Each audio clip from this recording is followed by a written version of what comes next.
I'd rather pay a prostitute so she leaves when we're done, rather than sit here and put a bunch of money into a chick and then taking her out for nice dinners, buying her shit, and you get the same result in the end anyways. You're still paying for pussy.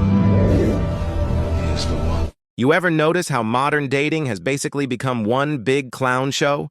Women are out here screaming, "Leave us alone! Don't approach us! You're creepy!" for 5 years straight, and then the same women cry on TikTok because, surprise, surprise, no man is approaching them anymore. It's almost like actions have consequences, right? Today's video is a perfect showcase of the contradictions, the delusion, and the straight-up comedy of modern womanhood.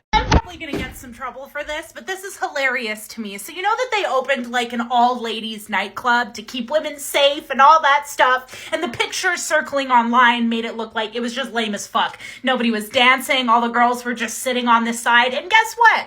They just shut down after one night. And you want to know why? Because nobody purchased one bottle of alcohol. True story. You can look it up. Oh, the fucking irony. Thank you. See, this is what happens when you remove men from the equation. Women love to talk about independence, and we don't need men. But when you actually give them a space with just women, suddenly it's dry, boring, dead. Because here's the truth. Men create the demand, the excitement, the pursuit. Men buy the bottles, book the tables, pay for the environment. Without men, the whole structure collapses. And the irony is delicious. These are the same women who scream, "Men are only good for their money. Stop objectifying us." But the second men step away, they realize money was the only thing keeping their party alive. Without men, their fun, their nightlife, their entire ecosystem dries up. That women-only club was basically a giant metaphor for modern dating. Women want the benefits of men's presence without the responsibility of men's existence. Guess what, ladies? It doesn't work like that. See, women want men already built.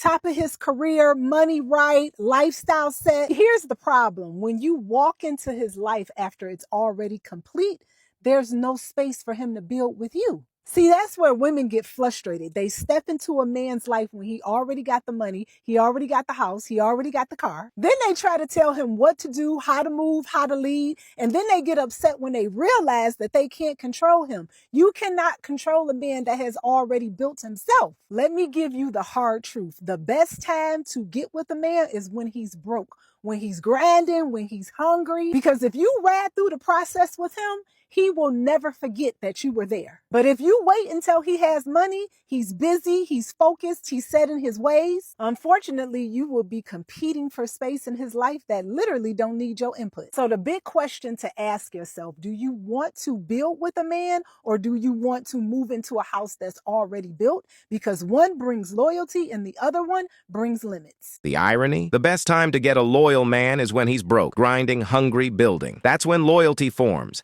That's when bonds are unshakable. But how many women want to stick around during the struggle? Few. Most would rather wait at the finish line and hope to get chosen. But men notice. Men know the difference between the woman who believed in him when he had nothing and the one who showed up only after the Lamborghini was parked in the driveway. And here's the brutal truth. If you only want finished men, don't cry when those finished men treat you like an accessory. Don't whine about him being too focused or too set in his ways. You didn't help him build. You just moved into the house already built. So now you're replaceable. If a man ever brags that they do not chase women, oh, she's falling down.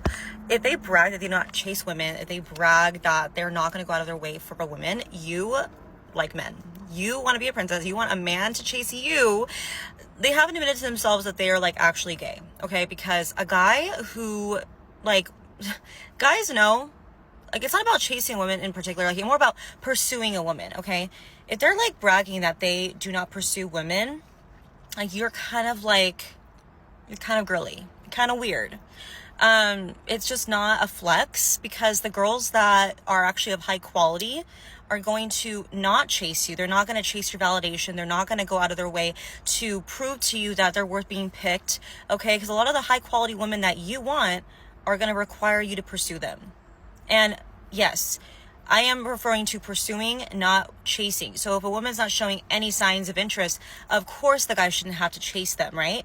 But if you're bragging that, oh yeah, like I just, I'm not going to chase a woman. I'm going to have her come to me. I'm not going to pursue women. I'm going to have her come up to me. She needs to show me that she's worth being with. Like, I'm sorry, in what world You are not the prize. The woman is the prize, always. And if you think you're the prize, sir, I think you need to be with men.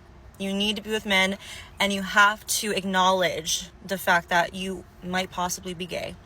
And that's okay. Just learn to accept it. Stop complaining, because the girls that you really want are going to require a little bit of effort. Sorry, sir. It's just how it is. Ladies, let me translate. Calling a man gay because he doesn't chase is just a coping mechanism. It's projection. It's an emotional tantrum dressed up as an argument. Because here's the reality. Men no longer need to chase women like it's 1950. Modern men learned that their value doesn't come from begging for validation. High-value men are pursued by women. They don't run around like desperate puppies. They let women show interest. And this idea that the woman is the prize always, please, that's another outdated fairy tale. Men are the prize, too. In fact, in today's world, where men are building businesses, hitting the gym, traveling, stacking assets, the man is the prize. The women screaming, "We are the prize," are usually the ones bringing the least to the table besides attitude and entitlement. I see a lot of women saying that men aren't pursuing them. They're not pursuing them anymore. They don't know what they have to do to get a man to pursue them. But listen, let me tell you something. Dating has changed so much post Me Too era. Men, especially younger generations of men, Gen Z, millennial generations, they are not going to pursue women the same way that they pursued women in the past because they don't want to come off as creepy, weird, whatever. Dating has changed. If you are a woman and you want a man, you are going to have to put some effort in. They're not going to chase you like they used to. Or it's not. Especially if you're dating in the Gen Z millennial range. Like, you're going to have to put some work in if you want a man. They're not going to be calling you, showing up to your house with flowers. That's just creepy now. Now here's where it gets real. This last woman actually said something important. Dating has changed in the post-Me Too era. Men are done pursuing the way they used to. And can you blame them? Think about it. In the past, a guy bringing flowers to your door was romantic. Now, it's creepy. Complimenting a woman used to be flattering. Now, it's harassment. Talking to a girl at the gym used to be normal. Now, it's a TikTok expose. So men adapted. They pulled back. They stopped pursuing. They stopped risking their jobs, reputations, and peace of mind just to maybe impress a stranger. Because one wrong move, one accusation, and your life can be over. Why play a game where the rules keep changing and the referee is biased? And that's why women are panicking. Because the men they want, the high-value, respectful, hard-working men, those guys checked out of the chase. They're not going to risk it. And if women want them now, they'll have to show effort. They'll have to approach. They'll have to give signals. But the problem is, many women's egos won't allow it. They still think the man should chase, while simultaneously punishing him if he does. This is traditional women, where reality hits harder than a talk breakup. Cheers.